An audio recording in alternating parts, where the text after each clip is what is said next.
માવઠાની આગાહીને લઈ દ્વારકાના ખંભાળિયા માર્કેટિંગ યાર્ડમાં મગફળીની આવક બંધ કરવામાં આવી છે। ખંભાળિયા માર્કેટિંગ યાર્ડમાં 40 થી 50 હજાર ગુણી મગફળીની આવક થઈ છે, ત્યારે મગફળીની આવક વધી જતા અને કમોસમી વરસાદની આગાહીને કારણે મગફળીની આવક બંધ કરવામાં આવી છે। તો આગામી 27 ડિસેમ્બરથી નવી જાહેરાત ન થાય ત્યાં સુધી મગફળીની આવક ખંભાળિયા માર્કેટિંગ યાર્ડમાં બંધ કરવામાં આવી છે। સાથે જ ખંભાળિયા માર્કેટ યાર્ડમાં ખુલ્લામાં પડેલ મગફળીને શેડમાં રાખવાની કામગીરી શરૂ કરવામાં આવી છે। હાલમાં વરસાદી માહોલ હોય, હવામાન ખાતાની કમોસમી વરસાદની આગાહી હોય, જેના કારણે હાલ પૂરતી મગફળીની ઉતરાઈ બંધ રાખેલ છે। તેમજ બીજી જાહેરાત ન થાય ત્યાં સુધી મગફળીની ઉતરાઈ બંધ રાખવામાં આવેલ છે। ધોરાજી માર્કેટ યાર્ડમાં ઘોર બેદરકારીના દ્રશ્યો સામે આવ્યા છે અને માવઠાની આગાહી છતાં જણસી ખુલ્લામાં રાખવામાં આવી છે, તો કપાસ, મગફળી ખુલ્લામાં જોવા મળી છે। આ ઉપરાંત ડુંગળી, સોયાબીન પણ ખુલ્લામાં રાખી હોવાના દ્રશ્યો સામે આવ્યા છે। એક તરફ હવામાન વિભાગે કમોસમી વરસાદની આગાહી કરી છે, તો બીજી તરફ ધોરાજી માર્કેટિંગ યાર્ડની આ ઘોર બેદરકારી સામે આવી છે। ધોરાજી માર્કેટ યાર્ડમાં વેપારી હોય કે ખેડૂત, તેઓની જણસી ખુલ્લા પટમાં પડેલી જોવા મળી રહી છે। ખેડૂતોએ મહા મહેનતે પકવેલી જણસી માર્કેટ યાર્ડમાં ખુલ્લામાં જોવા મળી અને જો કમોસમી વરસાદ ખાબકે તો આ તમામ જણસી પાણીમાં પલળી જાય એવી દહેશત ફેલાઈ રહી છે। જો કે તેમ છતાં માર્કેટ યાર્ડના સત્તાધીશોના પેટમાં પાણી પણ હલતું ન હોય તેમ લાગી રહ્યું છે। ધોરાજી યાર્ડમાં માલ નાખવા આવેલો અને અત્યારે માલ બારણે પડ્યો છે અને આગાહીને હિસાબે ખુલ્લામાં માલ છે, સેટ ખાલી પડ્યા છે, તો આ યાર્ડની બેદરકારી છે। કપાસમાં અટાણે ખુલ્લામાં પડ્યો છે, તો વરસાદને આ હવામાનને હિસાબે કે ભાઈ અહીંયા પલળી જાય, શેડ ખાલી છે, તોય બહાર નાખવામાં આવ્યો છે। હવામાન વિભાગે જે રીતે 3 દિવસની જે કમોસમી વરસાદની આગાહી કરી તેને લઈને સૌરાષ્ટ્રના અંદરમાં વાત કરીએ ધોરાજી યાર્ડના અંદર આપણે સીધા દ્રશ્યો બતાવી। દ્રશ્યો આખા અલગ જ દ્રશ્યો છે કે અત્યારે શેડ ખાલી છે, છતાં અત્યારે કપાસ છે, મગફળી બહાર માલ પડ્યું છે, પલળી જાય તો જવાબદારી કોની છે? અત્યારે ખેડૂતો એવું કહી રહ્યા છે કે માલના તમે નુકસાનનો સામનો કરવો પડે, નુકસાન મોટે પાયે થાય। તે રીતે જે 3 દિવસની જે આગાહી છે, તે અત્યારે જે વાદળછાયું વાતાવરણ છે, બર્ફીલા પવન થઈ રહ્યા છે, તેને લઈને અત્યારે શેડ ખાલી છે। અત્યારે તંત્રની ઘોર બેદરકારી કહી શકાય કે તંત્રની બેદરકારીના હિસાબે ખેડૂતોને મોટા પાયે નુકસાન થાય છે। શેડ ખાલી છે છતાં શેડમાં માલ નાખવામાં કેમ નથી આવી રહ્યો, એ મોટો એક સવાલ છે। આપ સીધા દ્રશ્યો આપને બતાવ્યું કે મગફળી, કપાસ તે બધું બહાર શેડની બહાર માલ પડ્યો છે, છતાં અત્યારે તંત્રની ઘોર બેદરકારી કહી શકાય। તાત્કાલિક ધોરણે આને શેડમાં રાખવામાં આવે। જો વરસાદ આવે તો ખેડૂતોને મોટા પાયે નુકસાનનો સામનો કરવો પડે। પૂનમ પકારી, ગુજરાતી, ધોરાજી।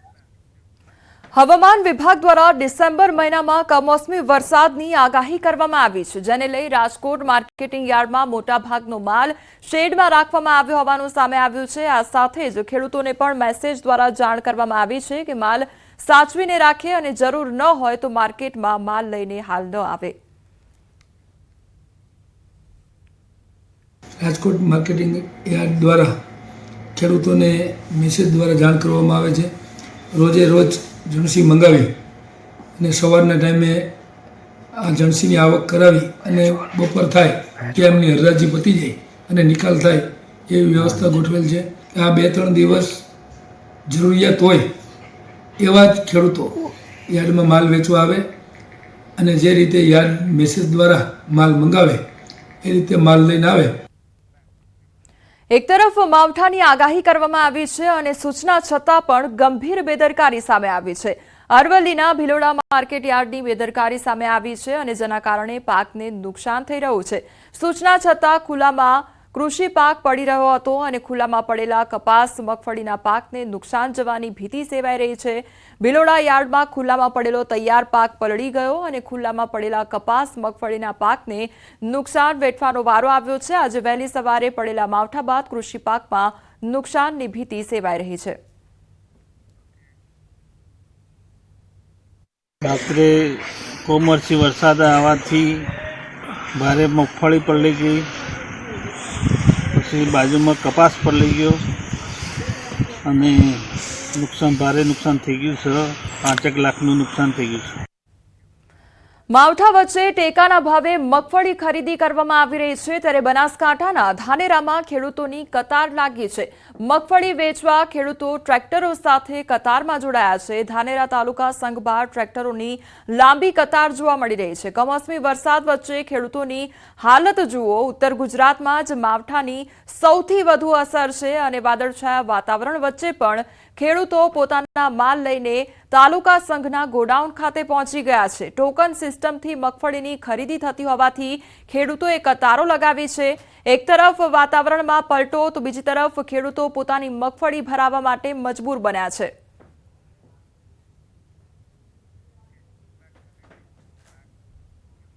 કમોસમી વરસાદમાં ભૂવો પડવાની ઘટના સામે આવી છે અને સયાજીગંજ વિસ્તારમાં આ ભૂવો પડવાની ઘટના સામે આવી છે। મુખ્ય માર્ગ પર ભૂવો પડતા વાહન ચાલકોને હાલાકી વેઠવાનો વારો આવ્યો છે।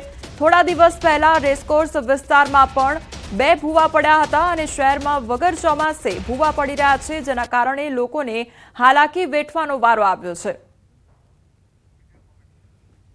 તો વડોદરાના આ દ્રશ્યો સામે આવ્યા છે, જ્યાં રસ્તા પર ભૂવો પડવાની ઘટના બની, જેના કારણે જે વાહન ચાલકો રસ્તા પરથી પસાર થઈ રહ્યા છે તે લોકોને સમસ્યાઓનો સામનો કરવો પડી રહ્યો છે। અગાઉ પણ આ પ્રકારની ઘટના સામે આવી છે, પરંતુ આ સમસ્યાઓનું નિરાકરણ નથી આવતું। અત્યારે કોઈ પણ પ્રકારની એવી ઋતુ નથી, ચોમાસું નથી, તેમ છતાં પણ વરસાદ પણ નથી વરસી રહ્યો, તેમ છતાં પણ રોડ રસ્તા પર ભૂવા પડી રહ્યા છે, જેના કારણે વાહન ચાલકોને હાલાકી વેઠવાનો વારો આવ્યો છે। અમદાવાદના ખ્યાતિ હોસ્પિટલ કાંડમાં વધુ એક આરોપીની ક્રાઇમ બ્રાન્ચે ધરપકડ કરી છે। ક્રાઇમ બ્રાન્ચે મોડી રાત્રે ગાંધીનગરથી આરોગ્ય વિભાગના કર્મચારી મિલાપ પટેલની ધરપકડ કરી। આ પ્રકરણમાં આરોગ્ય વિભાગના અન્ય 2 શંકાસ્પદ કર્મચારીઓની પૂછપરછ ચાલુ છે। મિલાપ પટેલ ડેટા ઓપરેટર તરીકે કામ કરતો હતો।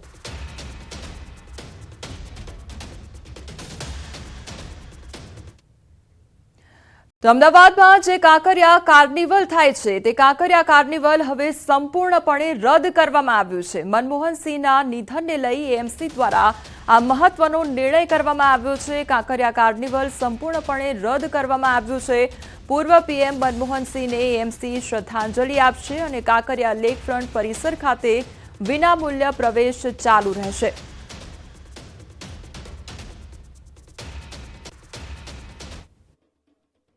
પૂર્વ પ્રધાનમંત્રી મનમોહનસિંહનું નિધન થયું છે અને દેશ શોક વ્યક્ત કરી રહ્યો છે, સાથે શ્રદ્ધાંજલિ આપી રહ્યા છે। 7 દિવસનો રાષ્ટ્રીય શોક જાહેર કરવામાં આવ્યો છે। ત્યારે અમદાવાદમાં કાંકરિયા કાર્નિવલ ચાલી રહ્યો છે। અમદાવાદ મ્યુનિસિપલ કોર્પોરેશન દ્વારા 25 થી 31 ડિસેમ્બર સુધી આ કાંકરિયા કાર્નિવલ છે તે યોજવામાં આવતો હોય છે, પરંતુ પૂર્વ પ્રધાનમંત્રી મનમોહનસિંહના નિધન થતાની સાથે શ્રદ્ધાંજલિ આપી રહ્યા છે અને આ કાર્યક્રમ રાષ્ટ્રીય શોક જે જાહેર કરવામાં આવ્યો છે તેના અંતર્ગત આ કાર્યક્રમને રદ કરી દેવામાં આવ્યો છે। એટલે કે 25 થી 31 તારીખ સુધી આ કાર્યક્રમ યોજાતો હોય છે, પરંતુ રંગારંગ તમામ કાર્યક્રમોને બંધ રાખવામાં આવ્યા છે। એટલે કે પૂર્વ પ્રધાનમંત્રીને અત્યારે શ્રદ્ધાંજલિ આપી રહ્યા છે। કેન્દ્ર સરકાર દ્વારા પણ રાષ્ટ્રીય શોક છે તે જાહેર કરવામાં આવ્યો છે। કેમેરામેન પ્રકાશ દેસાઈ સાથે વિપુ પટેલ, ન્યૂઝ 18 ગુજરાતી, અમદાવાદ। 31ને લઈ રાજ્યનું પોલીસ તંત્ર સાબદું બન્યું છે અને આંતરરાજ્ય સરહદ પર ચાંપતી નજર રાખવામાં આવી રહી છે। ત્યારે દાહોદમાં 31ને ધ્યાને લઈ ભથવાડામાં ડીવાયએસપી, પીઆઈ, પીએસઆઈ સહિતના પોલીસ કર્મીઓ દ્વારા કોમ્બિંગ હાથ ધરવામાં આવ્યું હતું। નશાકારક પદાર્થોની હેરાફેરી રોકવા માટે સઘન ચેકિંગ કરવામાં આવ્યું હતું। સાથે જ seat belt, helmet, drink and drive checking સહિતની કામગીરી કરવામાં આવી હતી। દાહોદ રાજસ્થાન અને મધ્યપ્રદેશ સાથે સરહદી જિલ્લો હોવાથી પોલીસ દ્વારા સઘન ચેકિંગ હાથ ધરવામાં આવ્યું હતું। હાલ પોલીસ દ્વારા ડ્રોન મારફતે અવકાશી નજર પણ રાખવામાં આવી રહી છે।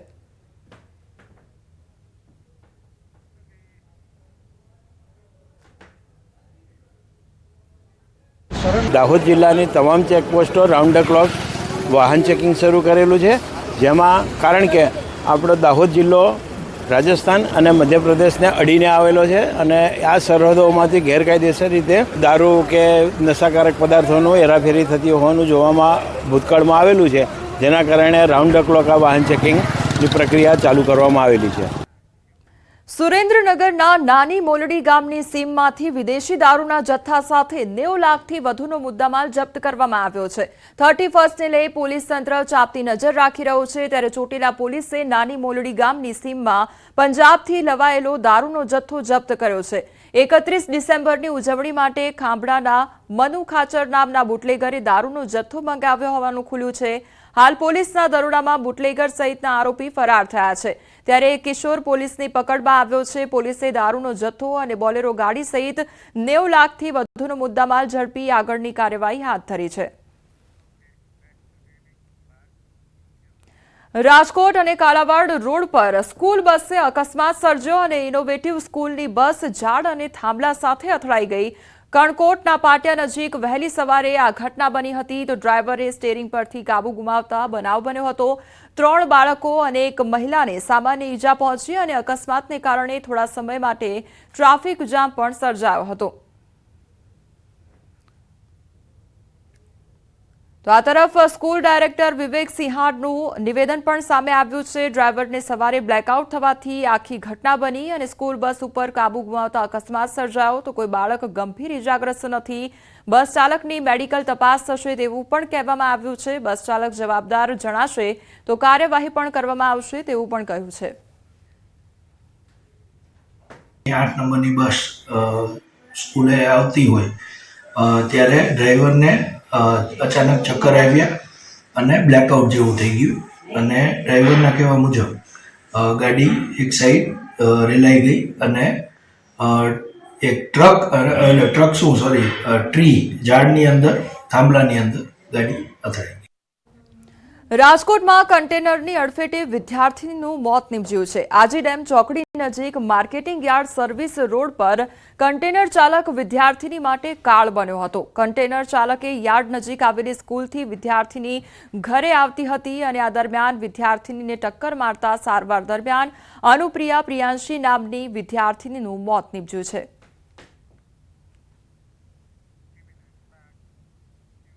બનાસકાંઠાના પાલનપુરના ધનપુરા ગામની સીમમાં મોડી રાત્રે કારમાં આગ લાગતા એકનું મોત નીપજ્યું છે. ધનપુરાની સીમમાં કારમાં આગ લાગી હતી અને ચાલક પણ કારની સાથે બળીને ભડથું થયો. તો ઘટનાની જાણ પાલનપુર તાલુકા પોલીસને થતા તાલુકા પોલીસ ઘટનાસ્થળે પહોંચી આવી. ઘટનામાં અજાણ્યા યુવક અને અજાણી કારને લઈ હત્યાની આશંકા વ્યક્ત કરવામાં આવી રહી છે.